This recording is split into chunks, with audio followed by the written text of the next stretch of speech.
warahmatullahi wabarakatuh. Waalaikumsalam warahmatullahi wabarakatuh.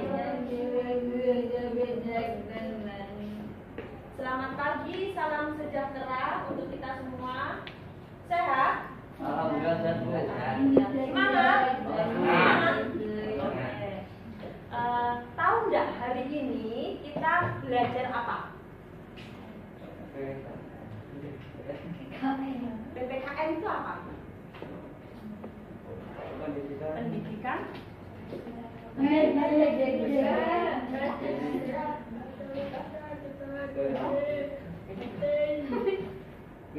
Pendidikan kewarganegaraan.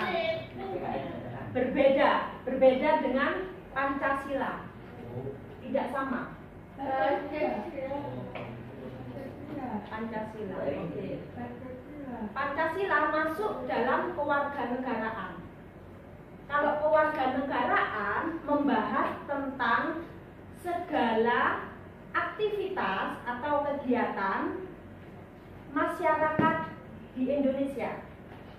Tapi kalau Pancasila membahas tentang 5 sila. Dan 5 sila.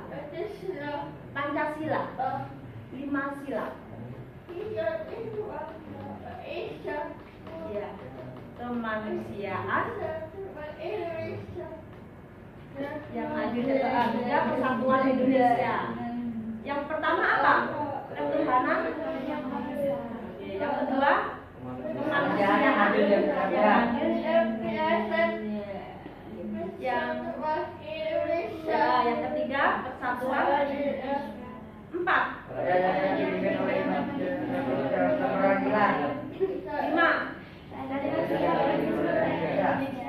Itu Pancasila.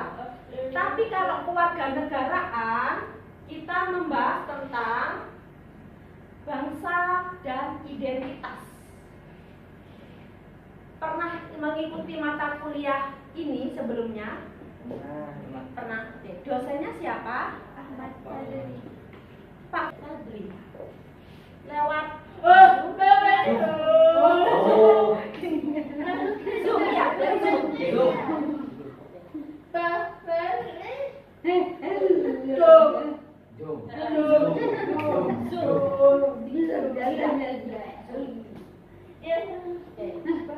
banyak yang diajarkan ya kan? Banyak. Tapi saya hanya sekarang mengambil satu tema untuk saya ajarkan hari ini. Ya. Tidak terlalu banyak agar tidak bingung memahaminya. Hari ini kita belajar mengenai bangsa dan identitas. Bangsa dan identitas.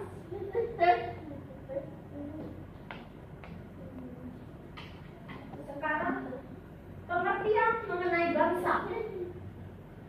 Bangsa adalah orang-orang yang berasal dari satu keturunan. Saya ulangi ya. Coba didengarkan dan dipahami. Coba didengarkan dan dipahami. Yang tidak ngerti silakan bertanya. Saya ulangi. Bangsa adalah orang-orang yang berasal dari satu keturunan. Untuk teman-teman tunanetra bisa dipahami, berasal dari satu keturunan. Maksud satu keturunan itu gimana? Satu keturunan. Misalnya bagaimana ini? Contohnya siapa yang bisa menjelaskan? Satu keturunan itu maksudnya apa, Bu? Siapa yang bisa menjelaskan? Siapa? Maksudnya satu keturunan itu apa, Bu? Maksudnya satu kesatuan. Misal kita lahir di Jember, itu merupakan bangsa. Kita lahir di Surabaya, merupakan bangsa. Jadi sekumpulan orang-orang. Kita lahir di Aceh, sekumpulan bangsa Aceh. Satu kesatuan. Lombok, oke. Kita lahir di Lombok, di Mataram, di Bali, dan banyak tempat-tempat lain. yang sama itu merupakan satu keturunan, satu kesatuan. Oke, dari sini bisa dipahami. Ada lagi yang lahir di Lumajang, di Lampung. Oke. Lumajang. Oke. Lumajang. Jember sudah telat. Kalau sama Bu Eki datangnya harus tepat waktu. Ya, harus on time.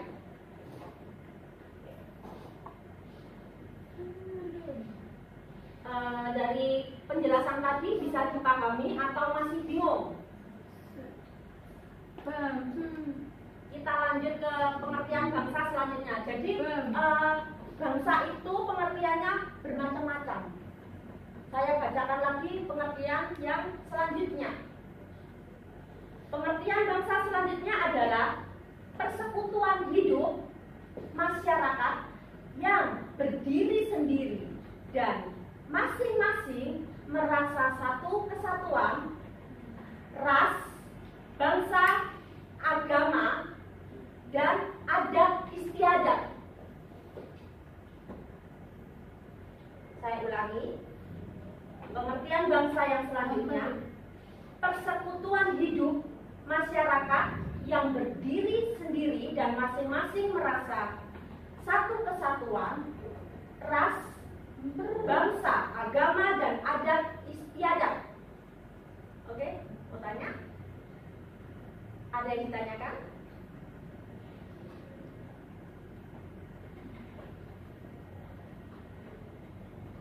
Hampir sama dengan yang pertama. Hampir sama dengan yang pertama. Oke.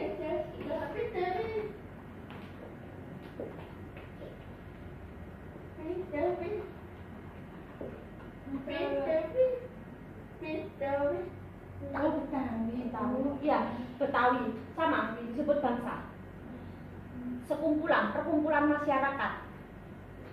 Betawi, Jakarta ya, Betawi, Jakarta, Sunda.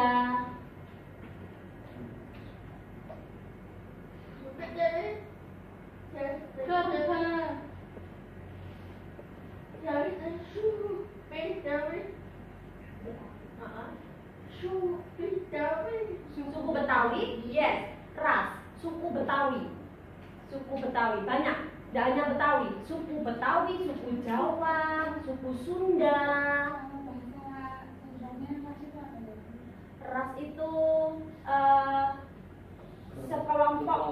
sekelompok masyarakat yang memiliki ciri khas, benar. Ciri khas, iya, ciri khas. Ingat ini, siapa yang depan mas namanya mas? Ikhwan tahu ini sudah, berarti masih ingat pelajarannya Pak Fadli ya? Kita lanjut ke pengertian bangsa selanjutnya. Suatu masyarakat dalam suatu daerah yang sama dan tunduk pada satu kedaulatan negaranya sebagai suatu kekuasaan tertinggi. Saya ulangi, suatu masyarakat dalam suatu daerah yang sama dan pada satu kedaulatan negaranya sebagai suatu kekuasaan tertinggi. Contohnya apa Bu? Pengertian ini kok sulit dimengerti?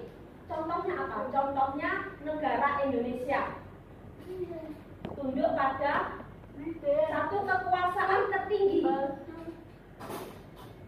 yaitu apa? Presiden sebagai kekuasaan tertinggi. Atasnya presiden apa Iwan?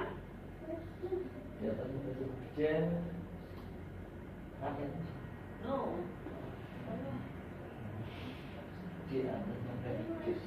Kamu tak jawab aja sudah bingung. Ya ayo yang yakin. rakyat adalah kekuasaan Aduh, harus yakin sama jawabannya. Oke.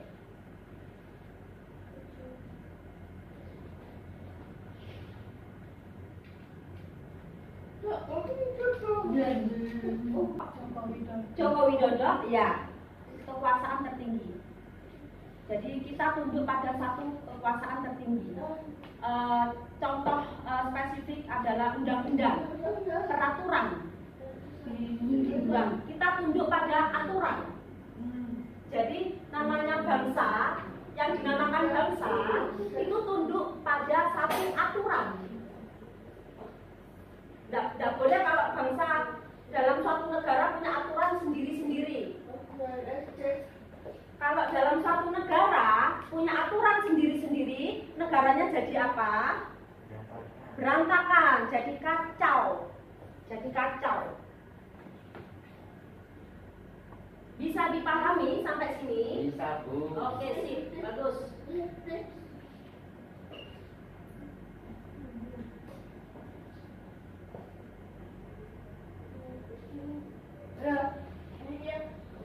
Paham?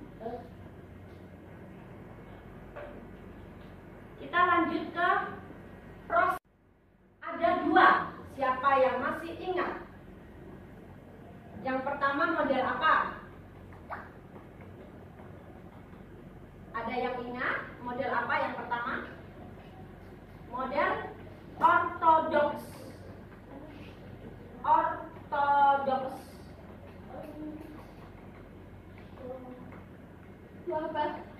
Ortodoks. Oke, saya jelaskan. Pembentukan ini dimulai dengan terbentuknya bangsa terlebih dahulu, baru kemudian bangsa itu membentuk satu negara sendiri. Jadi ada bangsa dulu, kemudian membentuk negara. Bangsa berdiri dulu. Ada bangsa berdiri dulu, kemudian membentuk negara. Itu model ortodoks.